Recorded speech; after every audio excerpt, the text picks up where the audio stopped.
organ is a differentiated group of tissues that are specialized for specific functions. An organ system is a group of organs that are linked together, and they all have a similar function, and they work together as a unit. So you go from tissue to organ system. Animals display one of these organ systems right on the surface. The integument, what we call skin, must withstand the greatest exposure to harsh environmental conditions. Like all systems, human integument includes different individual organs built of 4 kinds of tissues. Flexible connective tissue provides the structural support for organs like hair follicles, glands, and blood vessels. It still allows the skin to bend and give.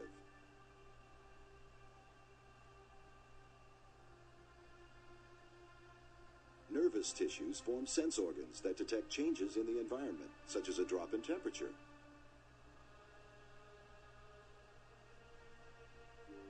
This often causes the integument's muscle tissues to contract, making hairs stand on end with the familiar tingle of goosebumps.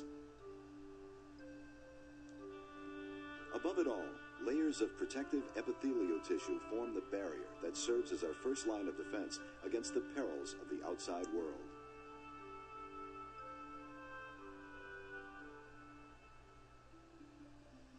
While the integument of all animals has a similar structure, variations account for different roles in different species.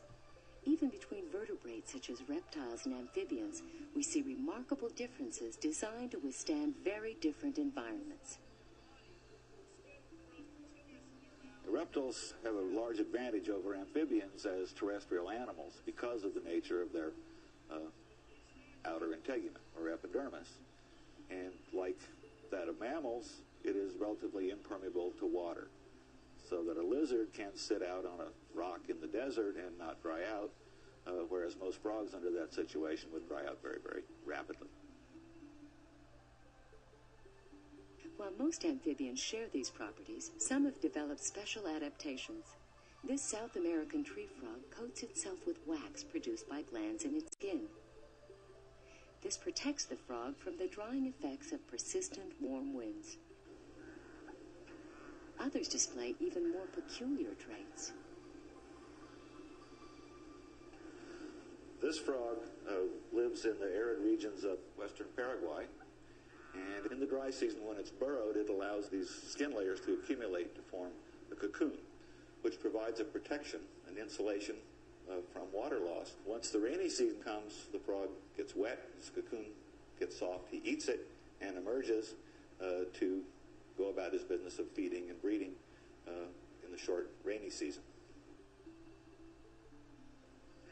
The integumentary system performs another function crucial to survival: temperature regulation.